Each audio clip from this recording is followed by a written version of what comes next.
ప్రభు వారిని చూశాడు, విన్నాడు. ఇప్పుడు దేవుని సేవకుని పంపించి మన ఉద్యోగంలో ఐగుప్తు నుంచి విడిపించిన దేవుడు. చెప్పండి, ఏం చేశాడు? చాలాసార్లు మనకు వస్తున్న బాధ, కష్టం మనుషులు చెప్పుకుంటే మనుషుల ద్వారా ఎక్కువ ఇద్దండి. మీకు తెలుసా మాట? ఇప్పుడు మాట చెప్పనా, మనకు బాగలేదు, మనకు బాగలేకపోతే మనం ఏం చేయాలంటే ఒకటి ప్రార్థన చేయాలి, రెండోది మనకు సహకరించే వైద్యుడితోనే చెప్పాలి. మనుషులు చెప్తే అట్టన ఎందుకు వచ్చింది అబ్బాయి ఇది రాకూడదే అంటారు, ఇంకా బాధ కలగజేస్తారు. ఇప్పుడు ఒక వ్యక్తి అప్పులో ఉన్నాడు, చూడండి అప్పులతో బాధపడుతున్నాడు. ఏం చేస్తావురా, ఏం చేద్దాం, ఏదో డెవలప్ చేద్దామని లేక ఏదో చేద్దామనుకుని చేశాను, తిరగబడింది, అప్పు అయిందన్నాడు మన దగ్గరకు వచ్చి. మనిషి అయితే ఏం చేస్తారా, మనిషి అయితే ఏం సలహా ఇస్తారు తెలుసా? అటు చేయకుంటే బాగుండరా అంటాడు.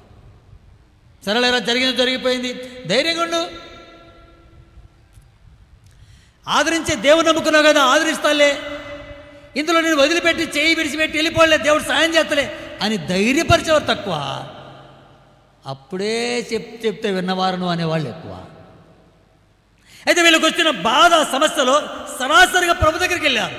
ప్రభు, ఈ ఉద్దేశంలో మేము పడుతున్న బాధ, మేము పడుతున్న వేదన నీకు తప్ప మాకెవరు తీర్చేవాళ్ళు ఉన్నారయ్యని ప్రభుతో ప్రాధేయపడ్డారు. ఇప్పుడు ప్రభు ప్రార్థన విన్నాడు, వారి కోసం ప్రత్యక్షమయ్యాడు.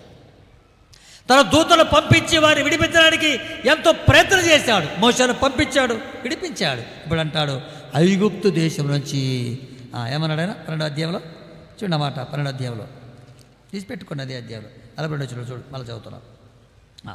ఆయన ఐగుప్తు దేశం నుండి వారిని బయటికి రప్పించినందున అన్నాడు.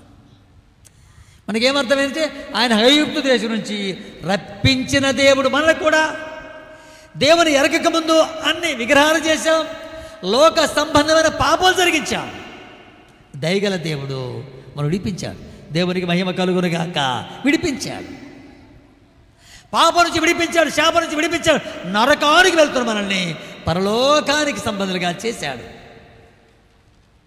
మొదటి మాట, ఆయన విడిపించే దేవుడు. ఒకసారి 13వ అధ్యాయం చూడండి, 13వ అధ్యాయం 20వ వచనం, 13వ అధ్యాయం నిర్గమకాండం 13వ అధ్యాయము 21వ వచనం చదువుతున్నాను. వారు పగలు రాత్రి ప్రయాణము చేయనట్లుగా యెహోవా త్రోవలో వారిని నడిపించుటకై అన్నాడండి. 12వ అధ్యాయంలో విడిపించినాడు, 13వ అధ్యాయంలో నడిపించిన దేవుడిగా ఉన్నాడు. మీకు అర్థమవుతా? 12వ అధ్యాయం అంటున్నాడు, ఏం చేశాడు? విడిపించిన దేవుడు, పాప దాచుల నుంచి విడిపించిన దేవుడు. 13వ అధ్యాయంలో ఆయన నడిపించే దేవుడు. ఎవరాయన ఇప్పుడు 13వ అధ్యాయం ఎట్టగనపడ్డ వాళ్ళకి నూతనమండి, ఎట్ట కనపడ్డాడు? ఆయన నడిపించే దేవుడు. 13వ అధ్యాయంలో ఆయన నడిపించే దేవుడు. చూడండి మాట మళ్ళీ చదువుతున్నాను అక్కడే. పగటి వేళ మేఘస్తంభములోను వారికి ఎలుగుచుటకి, రాత్రి వేళ అగ్నిస్తంభములో ఉండి వారు ముందుగా నడుచుచూ వచ్చాడు. పగటి వేళ ఎండ తీవ్రత నుంచి తప్పించి సలదాలను పంపించాడు. రాత్రి వేళ ప్రయాణము ఆగిపోకుండా సాగడానికి ఆయన వెలుగుగా ఉండి నడిపిస్తూ వచ్చాడు. అంటే చిన్న రాయి కూడా ఎదురు పొడుచుకోకుండా ఒక బలమైనటువంటి వెలుగుగా వారి మధ్య ఉండి నడిపించిన దేవుడు. మేఘమైన దేవుడు, వెలుగైన దేవుడు. ఎవరైనా మేఘంలో ఉన్న దేవుడు. ఆ తర్వాత అగ్నిస్తంభములో నుండి వారిని వెలుగిచ్చిన దేవుడు. ఎంత మంచి మాట్లాడి. విడిపించిన దేవుడే కాదు, ఆయన నడిపించే దేవుడు కూడా. పాపం నుంచి విడిపించాడు, శాపం నుంచి విడిపించాడు, పరలోక సంబంధిగా చేశాడు. ఆ తర్వాత నీ జీవితాన్ని ఆయన నడిపించగలిగిన దేవుడు. ఆయన నడిపించే దేవుడు. అది కదా, నేనే మార్గము సత్యము జీవనైనా నేను నడిపిస్తాను, నేను మార్గమైన దేవుడు అన్నమాట. ఒకటి విడిపించిన దేవుడు. మనల్ని కూడా ఒకప్పుడు మన జీవితాలు అట్లోట సాగిపోయి, కానీ తన కృపచేత పాప శాపం నుంచి విడిపించాడు. నేటి వరకు మనం నడిపిస్తూనే ఉన్నాడు కదండి. కరోనా వచ్చారు, అందరూ పోయారు, ఆదుకొని నడిపించారు నేటి వరకు కదా. దేవునికి మహిమ కలుగునుగాక. నడిపించినది. ఆ తర్వాత చూడు మరొక మాట, 14వ అధ్యాయం చూడండి. నిర్గమకాండ 14వ అధ్యాయం, 14వ అధ్యాయము, నిర్గమకాండ 14వ అధ్యాయము 21-22 వచనాలు చదువుతున్నా. మోషే సముద్రము తన చెయ్యి చాపగా యెహోవా రాత్రి అంతయు బలమైన తూర్పు గాలి చేత సముద్రములో తొలగించి వారిని దానిని 6 నేలగా చేసెను అన్నాడు. 6 నేలగా చేశాను.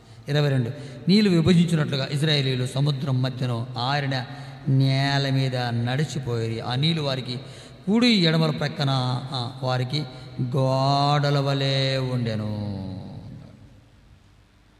దీనికి ఒక పేరు పెడతాం, ప్రమాదము తప్పించిన దేవుడు.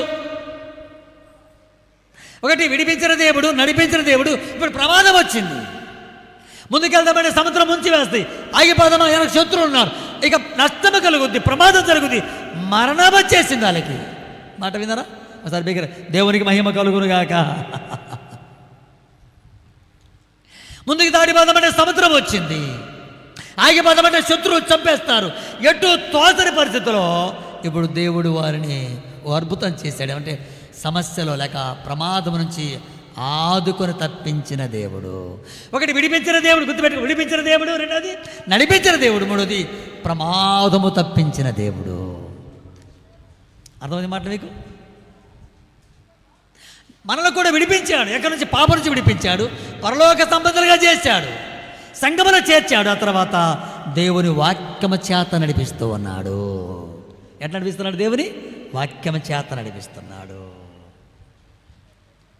మనకు తెలియకుండా ప్రమాదం, మనకు తెలియకుండా సమస్యల నుంచి ఆయన తప్పిస్తూ తప్పిస్తూ తప్పిస్తూ నడిపిస్తూ వచ్చిన దేవుడు.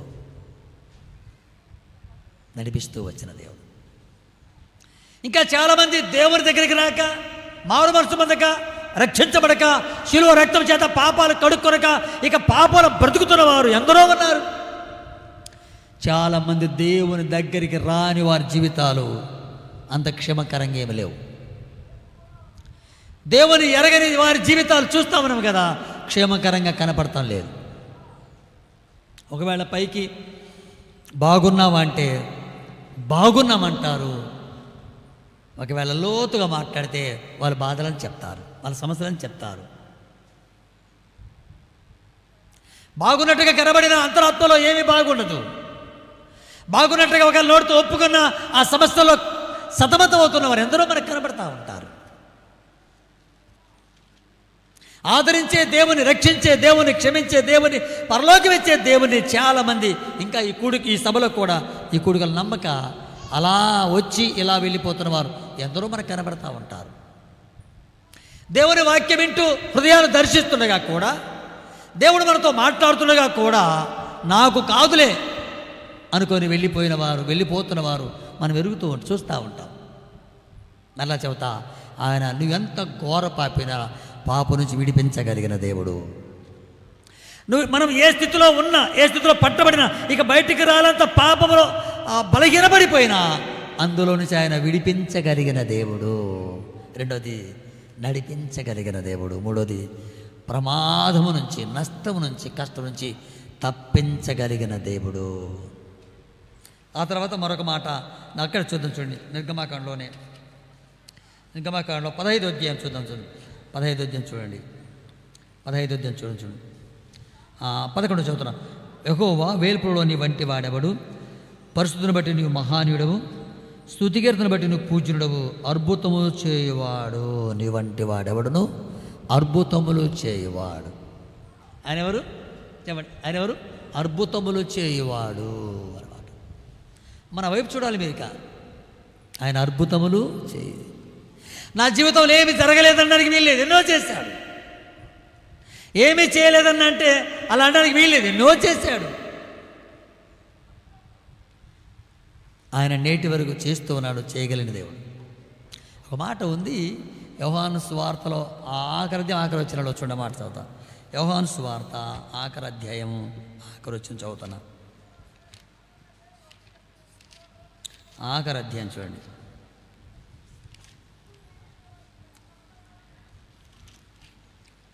25వ వచనం చదువుతాను. 21వ అధ్యాయం యోహాను సువార్త 21వ అధ్యాయము 25వ వచనం. యేసు చేసిన కార్యములు ఇంకొన్ని అనేకములు కలవు, వాటిలో ప్రతి దానిని వివరించి రాసినలా అట్లు రాయబడిన గ్రంథములకు భూలోకమును చాలదని నాకు తోచుచున్నది అన్నాడండి. ఆయన ఎన్నో అద్భుతాలు చేశాడు, రాయించాడు కొన్ని. ఒకవేళ ఆయన చేసిన అద్భుతాలను రాయాలనుకుంటే పూనుకుంటే అమ్మా అద్భుతాలలో చేశాడు, అవన్నీ రాయడానికి పూనుకుంటే ఈ భూలోకమే ఆ గ్రంథముగా చాలదని నాకు అనిపిస్తుంది అన్నాడు ఆయన. దేవునికి స్తోత్రం. అయితే అన్ని అద్భుతాలు చేశాడు ఆయన. భూమి మీద రాయలేనంత చెప్పుకోవడానికి వీళ్ళని గొప్ప అద్భుతాలు చేశాడు. అద్భుతాలు చేశాడు ఆయన. అద్భుతాలు చేయటంలో ఆయనకు సమమైన ఎవడును లేడు. ఎవడండి ఎర్ర సముద్రం పాలు చేయగలిగిన వాడు? ఒక పాపిని పరిశుద్ధపరచగలిగిన ఎవరండి? ఒక వ్యక్తికి భవిష్యత్తు ఇచ్చి క్షమించి ఇవ్వగలిగిన ఎవరున్నారండి? ఆయన తప్ప. ఇప్పుడు అంటాడు ఆయన చేసిన అద్భుతాలు చాలా ఉన్నాయి, అవన్నీ రాయడానికి పూనుకుంటే భూలోకమే గ్రంథముగా చాలదు. కొన్ని మాత్రమే ఆయన చేసిన అద్భుతాలు, ఆయన చేసిన ఆశ్చర్యకారాలు కొన్ని మాత్రం రాశారు. అనేకుల జీవితాల్లో పాపన పరిహరించబడుతుందో అవి రాశారు. కొన్ని రాశారు, అన్ని రాయలేదు. చూడండి మాట నిర్గమకాండలోనే చూడండి మాట 11 చూడండి. యెహోవా వేలుపులో నీ వంటి వాడెవడు? పరిశుద్ధతను బట్టి నువ్వు మహానుడవు, స్తుతికీర్తను బట్టి నువ్వు పూజ్యుడవు, అద్భుతములు చేయువాడవు, నీ వంటి వాడెవడును లేడు, నీ వంటి వాడెవడును లేడు. ఎంత అద్భుతమైన మాట అండి. వారి జీవితాల్లో దేవుని బాగా ఎరిగారు. వారి జీవితంలో దేవుని బాగా ఎరిగిన తర్వాత వారు చెప్తున్న మాట, ఆయన వంటి వాడెవడును లేడు. హన్న కూడా అదే మాట్లాడేది. హన్న చూడండి మాట సమూయేలు గ్రంథంలో ఉంటుంది ఆ మాట. మొదటి సమూయేలు గ్రంథంలో ఉంటుంది ఆ మాట. చూడండి మాట 2వ అధ్యాయం. మొదటి సమూయేలు గ్రంథం 2వ అధ్యాయం చదువుతున్నాను. మొదటి సమూయేలు గ్రంథం 2వ అధ్యాయంలో 2వ వచనం చదువుతున్నాను. మొదటి సమూయేలు గ్రంథము 2వ అధ్యాయం 2వ వచనం. యెహోవా వంటి పరిశుద్ధ దేవుడు ఒకడునూ లేడు. అక్కడేం చెప్పారు? అద్భుతములు చేయవాడు నీ వంటి వాడెవడు లేడు. మరి అని చెప్తున్నమాట. అద్భుతములు చేసే విషయంలో నీ వంటి వాడెవడు లేడు.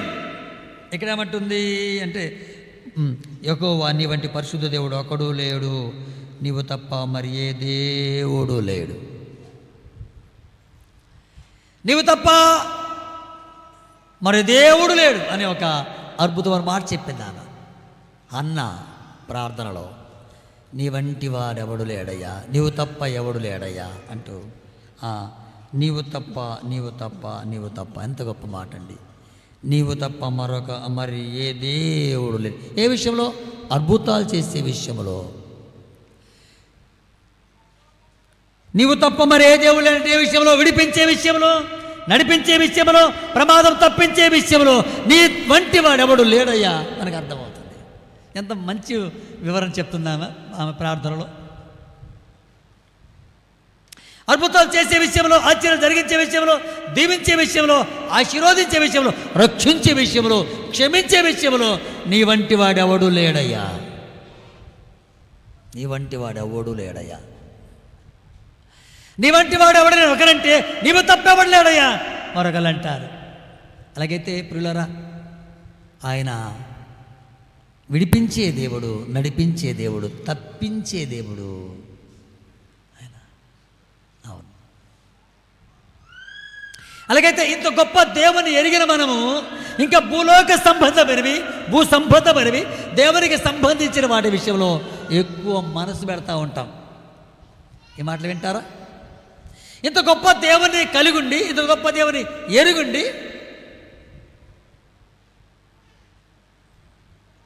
ఆ మహోన్నతుని ఎరుగుండి మనం చాలాసార్లు మన మనసు ఎక్కువ శాతం దేవుని పైకంటే భూలోకంలో ఉన్న వాటి విషయమై ఎక్కువ మన మనసు కేంద్రీకృతం అవుతుంది.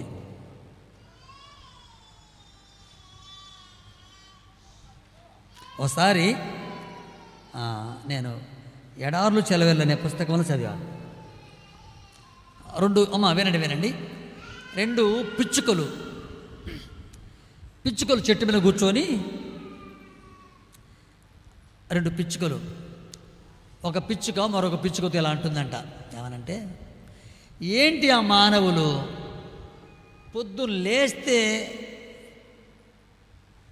ఏమో లేనట్టు, ఎవరు లేనట్టు అడావడి తిరుగుతూ ఉంటారు, ఏంటి అసలు అంటే మరొక పిచ్చుకందంట, మనకులాగా దేవుడు లేడేమో,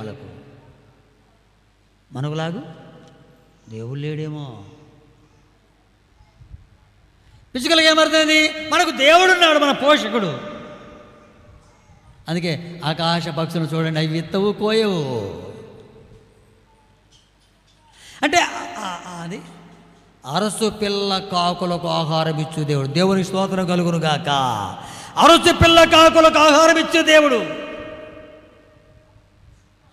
పిల్ల కాకులకు పోషణిస్తున్నాడు, పెద్ద కాకులకు పోషణిస్తున్నాడు.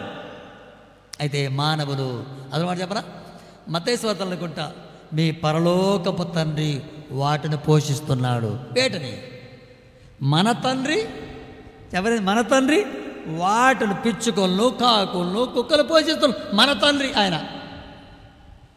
ఆ పిచ్చుకలు నిజంగా మనలాంటి దేవుడు వాళ్ళకు లేడేమో. మనల్ని పోషించే దేవుడు, మనం సంరక్షించే దేవుడు, పిచ్చుకలమైన మనకున్న దేవుడు వాళ్ళకు లేడేమో అనుకున్నాయట. చాలాసార్లు దేవుని నమ్మిన వారి జీవితంలో ఎట్లా అనిపిస్తూ ఉంటుంది. నిరీక్షణ విషయంలో, విశ్వసించే విషయంలో, చేయగల దేవుడిని నమ్మిక విషయంలో చాలాసార్లు ఓడిపోతూ ఉంటాం, పరిగెడతా ఉంటాం వాటికేటికి. మత్తయి సువార్తలు కదా అంటాడనమాట, ఆకాశ పక్షులను చూడండి, అవి విత్తవు కోయవు, పంట కూర్చుకోవు. మొన్న నేను తర్వాత సుండిమెంట్ వెళ్ళాం. సుండిమెంట్ వెళ్తే వాళ్ళు మాకు మధ్యాహ్నం భోజనం ఏర్పాటు చేశారు. నేను, లక్ష్మణ, రాజు, మా యవశ్వ వాళ్ళ అబ్బాయి చిన్న, నేను వెళ్ళాం. వాళ్ళు మాకు మధ్యాహ్నం భోజనం ఏర్పాటు చేస్తే, మా చుట్టాలే భోజనం ఏర్పాటు చేస్తే, సరే భోజనానికి వెళ్తే వాళ్ళు అంటున్నారు, సంవత్సరాల తరబడి బియ్యం వేయించుకోరంట వాళ్ళు. అంతేనా? ఎన్ని రోజులకి వేసుకున్నాము, వాడు మనం మోసం చేశాడు, మంచి బియ్యమే లేదు అన్నాడు. మరి కాకులు ఎప్పుడైనా సంవత్సరం తరబడి బియ్యం వేసుకుని ఉంటాయా ఎవరన్నా? అంటే ఒక సంవత్సరానికి సరిపోయి బియ్యం వేయించుకురంట. ముందు వాళ్ళు ఏదో కర్నూలులో మంచి బియ్యం వేయించుకురంట, అవి దుడ్డుగా ఉన్నాయి. నన్ను అడిగాడు, ఎట్టుందిరా అన్నాడు. నేను అన్నా, ఏందన్నా ఈ కొంచెం గట్టిగా ఉన్నట్టే, మమ్మల్ని మోసం చేశాడ్రా, ముందుగా ముక్కిపోయి బాగుంటాయని మరిన్ని నేర్చుకున్నావాడిని మోసం చేశాడ్రా. ఎప్పుడైనా కాకులో బస్తా బియ్యం చెట్టు మీద పెట్టుకొని చూసారా ఎవరైనా? వాటికి మనకంటే నమ్మకం ఉంది బాగా, మనకంటే వాటికే నమ్మకం ఉంది బాగా, నా దేవుడు పోషిస్తాడని. మనం ఎప్పుడు దయచేసి పెట్టుకుంటాం? ఎవరైనా సంవత్సరానికి ముందుగా బియ్యం తెచ్చుకొని అవి బాగా ముదిరిపోతే, ముక్కిపోతే, రుచి ఉంటే తెచ్చిపెట్టుకుంటాం. కాకులు ఎప్పుడు 1 కేజీ బియ్యం కూడా తెచ్చుకో. అయితే బైబిల్ ఒక మాట, అరుసు పిల్ల కాకులకు ఆహారం ఇచ్చు దేవుడు అన్నాడు. అంటే అలా దాపెట్టుకోవడం తప్పని కాదు, కానీ అది మన పద్ధతి. కానీ అయితే వాటి నమ్మకం ఏం తెలుసు? అరుసు పిల్ల కాకులకు ఆహారం ఇస్తే బైబిల్ ఉంది కదా, మన భోజితల నమ్మకం వాటికి. చాలాసార్లు ఇలాంటి దేవుణ్ణి కలిగి ఉండి, ఇలాంటి దేవుణ్ణి ఆరాధించే వారమైంది చాలాసార్లు ఉండవలసినంత నమ్మక దేవుని గురించి, ఉండవలసిన విశ్వాసము దేవునికి ఉంచకనే మనం వీళ్ళ బాధ తెచ్చుకుంటా ఉన్నాం. మళ్ళా చెప్పనా, ఆయన విడిపించిన దేవుడు, నడిపించే దేవుడు. యాకోబుతో ఒకసారి ఇలా చెప్పాడు కదా, యాకోబును దీవిస్తూ దేవుడు అన్న ఆదికాండలో ఒక మాట అన్నాడు, యాకోబు నువ్వు వెళుతున్న ప్రస్థలం నీతో కూడా వస్తాను, నిన్ను ఆశీర్వదించి దాకా వదిలిపెట్టను, దేవునికి మహిమ కలుగునుగాక. యాకోబు నిన్ను దీవిస్తున్నా, నేను నువ్వు వెళ్తున్న ప్రస్థలం నీతో వస్తాను, నిన్ను ఆశీర్వదించేదాకా వదిలిపెట్టను. ఏ వాగ్దానం అయితే దేవుడు యాకోబు చేశాడో అది నెరవేర్చబడేంత వరకు యాకోబును దేవుడు వదల్లే అంటూ అన్నాడు. యాకోబు నేను సర్వశక్తి గల దేవుడినయ్యా అన్నాడు. 35 ఆదికాండం 35 అధ్యాయంలో నేను సర్వశక్తి గల దేవుడను, నీకు ప్రత్యక్షమైన నేను సర్వశక్తి గల దేవుడు, నిన్ను విడువను అన్నాడు. నేను 2020 చర్చి ఓపెనింగ్కు నిన్న నేడు నిరంతరం పాట రాస్తున్నాను. అదే గుర్తొచ్చింది నాకు. నిన్న నేడు యుగయుగాలు అంటే నిన్న ఉన్నాడు, ఈ రోజున రేపు కూడా ఉంటాడు. దేవునికి మహిమ కలుగునుగాక. నిన్న ఉన్నాడు అబ్రహాం ఇస్సాకు యాకోబులతో, నేడు ఉన్నాడు మనతో, రేపు ఉంటాడు మన పిల్లలతో. ఇబ్రాహిం పత్రిక కదా మాట కదా, నిన్న నేడు యుగయుగములు. నిన్న ఉన్నాడు వారితో నడిపించాడు, అద్భుతాలు చేశాడు. నేడు ఉన్నాడు మన కోసం తన ప్రాణం అర్పించాడు, రేపు ఉంటాడు మన కుటుంబ సభ్యులతో. ఆయన ఆ పాట రాస్తా, దాని అర్థం అదే. నేను రాసినప్పుడు ఆ మొదటికి పాట రాస్తున్నది, నిన్న నేడు నిరంతరం మాతో ఉండే మా దేవుడా. అయితే నేను ఇక్కడ ఏం చెప్తానంటే, మనము పరిపూర్ణంగా దేవుని ఆధారపడి నా జీవితంలో ఈ సమస్య నా జీవితం తీర్చగలవాడు, నా జీవితంలో చేయగల దేవుడని మనం పరిపూర్ణంగా నమ్మాలి. ఒక చంటి బిడ్డ రేపుడు బియ్యము లేవు అనే సంగతి అప్పుడు తెలియదు, మా అమ్మ ఉంది పాలిచ్చుద్ది అంతేనా? అది మనమే రేపటికి బాధపడతా ఉన్నాం. కానీ ఆ అమ్మకి ఏం తెలుసా, మా అమ్మ ఉంది అంతే, వాళ్ళ అమ్మాయి కావాలి, ఏం అక్కలేదు ఆయనకి, వాళ్ళ అమ్మ ఉంది. అలాగైతే ఇప్పుడు డారా నమ్మేది ఏదో పరిపూర్ణంగా దేవుని నమ్మదాం, ఆధారపడే దేవుడిని ఆధారపడదాం. మళ్ళీ చెప్తా, ఆయన విడిపించిన దేవుడు, నడిపించిన దేవుడు, ఆ తర్వాత సమస్యల నుంచి తప్పించిన దేవుడు. ఆ తర్వాత చెప్పాను కదా నిర్గమకాండం ఏముంది, 14వ అధ్యాయం ఏముంది, 15వ అధ్యాయం నేను చెప్పాను. చివరిగా మార్చి చదువుదాం చూడండి. 15వ అధ్యాయంలో ఆయన అద్భుతములు చేయువాడు అన్నాడు. అద్భుతములు క్రిటికల్ పరిస్థితుల్లో ఇక నా జీవితంలో ఇది అవ్వదు అనుకుంటే అప్పుడే దేవుడు చేయి చాపుతాడండి. నా జీవితంలో ఇక జరగదండి అనుకుంటావా, ఇక నాకు ఈ సమస్య నుంచి విడిపించేవారు ఎవరు లేరు అనుకుంటావా, అప్పుడే దేవుడు బలమైన హస్తం చేయి చేస్తాడు. మనము చేయగలిగినా చేయిస్తాడు తప్ప మనం చేసి ఆయన చేయబెడతాడు. అర్థమవుతుంది తమ్ముడు, వినండి. మనము చేయగలిగిన వాటిలో చేయబెట్టడు. మనం చేతగానివి ఇక ఉంటే దేవాను చేయగల దేవుడిని అప్పగించి మౌనం ఉంటే ఆయన చేస్తాడు. నీకు అర్థమైంది మాట? మీకు దేవునికి మహిమ కలుగును కాక. మనము చేయగలిగిన పనుల్లో దేవుడు మౌనం ఉంటాడు చేస్తాం కాబట్టి. ఏమైతే చేయగలమో, మనం ఏమైతే చేసుకోగలమో ఆయన మౌనం ఉంటాడు, చేసుకుంటారు బాబని. మన చేత కానివి ఆయన చేయగలిగిన దేవుడు, అందుతే ఆయన అద్భుతములు చేయవాడు. ఎర్ర సముద్ర పాయలు చేతవదిక చావడమే ప్రభువు చూశారు, ఆయన కార్యం చేశాడు. మన జీవితాల్లో కూడా ఏమైతే మనం చేయలేమో ప్రభు పాదాల దగ్గర పెట్టి వదిలిపెడదాం అంతే. అందుకే నేను 3 మాటలు చెబుతా ప్రార్థనలో. ప్రార్థన ఆలకించే, గుర్తునేమన్నా, ప్రార్థన ఆలకించే దేవుడు, ప్రార్థన అంగీకరించే దేవుడు, ప్రార్థన ఫలమిచ్చు దేవుడు. మనం ప్రార్థన చేస్తుండగా దేవుడు ముందు అంగీకరిస్తాడు. ప్రార్థన చేస్తుండగా దేవుడు ముందు ఆలకిస్తాడు. ఆలకించిన తర్వాత ఆయన అంగీకరిస్తాడు. అంగీకరించిన తర్వాత ఆయన ఫలమిస్తాడు. మాట వినా? అందుకే ఆయన విడిపించే దేవుడు, ఆ తర్వాత నడిపించిన దేవుడు. ఇజ్రాయెల్ దేశంలో ఇజ్రాయెల్ ప్రజలు ఇంచుమించు 20 లక్షల కార్బలాన్ని ఆయన విడిపించాడు. ఆ తర్వాత నడిపించాడు, ప్రమాదమును తప్పించాడు. మన జీవితాల్లో మనం చేస్తున్న ప్రార్థన ఆయన ఆలకించువాడు, ప్రార్థన అంగీకరించేవాడు, ప్రార్థన ఫలమిచ్చు దేవుడు. మనకున్న సమస్య ఏదైనా కానీ, మనకున్న ఇబ్బంది ఏదైనా కానీ, చెప్పారుగా, తల్లి మీద బిడ్డ ఆనుకున్నట్టుగా లేక ఆధారపడినట్టుగా ఆధారపడ్డమని చేతవాలి. దేవుని మీద మనం, అందుకంటే మన కోసం ప్రాణం అర్పించిన దేవుడు, మన కోసం కలువలో బలైపోయిన ప్రభు, ఆ తర్వాత ఉచితంగా మన ప్రతి పాపను క్షమించి పరలోకాన్ని సిద్ధపరిచిన దేవుడు తులసివేస్తాడా? తులసివేయడు. ఆధారపడ్డం మన చేతవ్వాలి.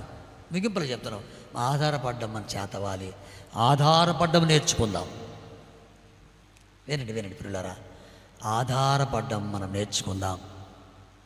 దేవుని ఆనుకోవడం మన చేతలో ఉన్నట్టు చేసుకుందాం. మన జీవితాల్లో దేవుడు అద్భుతాలు చేస్తాడు. ఇంకా మారు మనసు పొందకుండా పాపములో జన్మించి పాపములో బ్రతుకుతున్నారు. ఇంకా పాపం నుంచి బయటికి రాక రక్షించే దేవుడు, క్షమించే దేవుడు, నీ కుటుంబాన్ని ఆశీర్వదించే దేవుడుగా ఇంకా అందులో సాగిపోవడం మనకు క్షేమముగానే కాదు. ఆరాధన నేను మాట చెప్పాను కదా, ఏం చెప్పాను ఆరాధనలో? కన్న కొడుకు శిక్ష వేశాడు, ఆ తర్వాత ఫైన్ కూడా తనే చెల్లించాడు. చట్ట ప్రకారం శిక్ష వేశాడు. ఈ పాపాన్ని బట్టి శిక్ష అనుభవించాల్సి వచ్చింది. నా కొన్న కొడుకైనా పర్లేదు, శిక్ష అనుభవించాల్సి వచ్చింది. శిక్ష వేశాడు కన్న కొడుక్కి. ఆ తర్వాత ఆ సింహాసనం దిగాడు. ఆ తర్వాత అదే తండ్రి కన్న కొడుకును విడిపించడానికి దిగాడు. ఆ ఫైన్, ఆ జున్మాన్ ఆ కన్న కొడుకుకి తండ్రి పంపిస్తే ఆ కన్న కొడుకు కన్న తండ్రి అర్థం చేసుకోక శిక్ష అనుభవించాడు. నీకు అర్థమైందన్నమాట. ఆ కన్న తండ్రి ప్రేమను, ఆ కన్న తండ్రి పంపించినటువంటి ఆ చెక్కును తృణీకరించి శిక్ష అనుభవించాడు. ఈ మధ్య మాట చెప్పరా, పాపమును జన్మించినా పర్లేదు, పాపమును బ్రతుకుతున్నావు, ఆ పరిశుద్ధుడైన దేవుడు కార్చిన రక్తమును తృణీకరించి నరకానికి వెళ్ళవలసి వచ్చింది. కలువరిలో బలైపోయిన యేసుక్రీస్తు నీ కొరకని అర్థమైతే, ఆ మహిమలో దేవుడు మానవుడిగా దిగొచ్చి ఎరుశలేములో నీ కొరకు ఏడ్చబడిన సంగతి నీకు అర్థమైతే ఇంకా నువ్వు పాపంలో సాగలేవు, మారు మనసు పొందకుండా బ్రతకలేవు. ప్రభు దగ్గర నా పాపములు క్షమించి ప్రభు అని ప్రాధేయపడకుండా ఇక పవిత్రపరచబడి ప్రభు కొరకు జీవించే జీవితాన్ని జీవించకుండా మనం ఇక నిలబడగలమా? కాబట్టి ఈవేళ ఇంకా యేసు ప్రభుని నమ్ముకోక మారు మనసు పొందక రక్షించబడకపోతే ఈ మధ్యాహ్నం యేసు ప్రభు నేను పాపినయ్యా, నా పాపమును క్షమించు, నేటి నుంచి నీ బిడ్డగా బ్రతుకుతాను, నీ కొరకు జీవిస్తాను, నాకు ఇక పాపలోకము చాలయ్యా, బ్రతికిన కాడి తిరిగిన కాడి తిరిగాను, తిన్న కాడి తిన్నా, తాగిన కాడి తాగారా, ఇక చాలు అని వాళ్ళ ప్రభుతో సమాధాన పడితే, ప్రభుతో ఒప్పుకుంటే ఇప్పుడే ఆయన క్షమించగలిగిన దేవుడు. ఆ దొంగనేమన్నాడు? నీవు నాతో చెప్పరేంటి, నీవు నాతో పరదేశకు వస్తున్నావు అన్నాడు. అద్భుతమైన మాట అండి అసలు.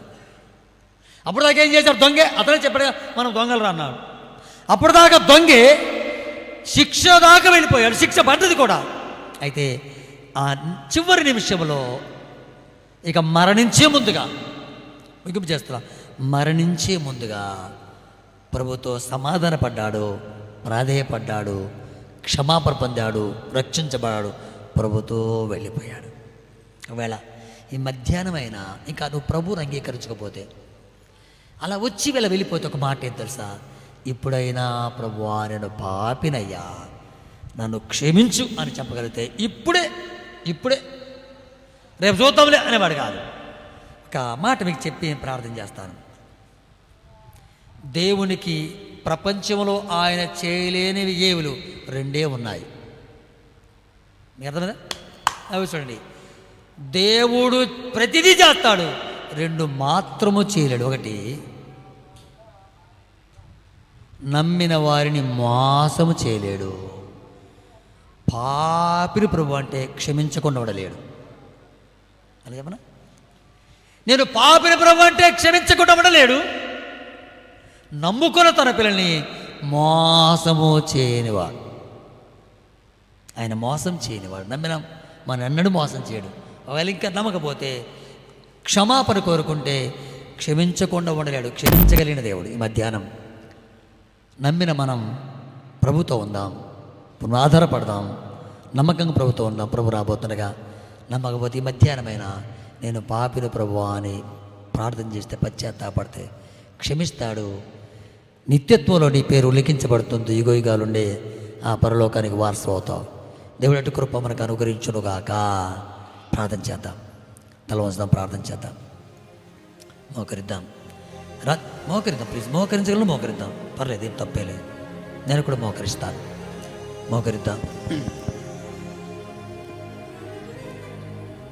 మోకరిద్దాం, ఒక్క నిమిషం.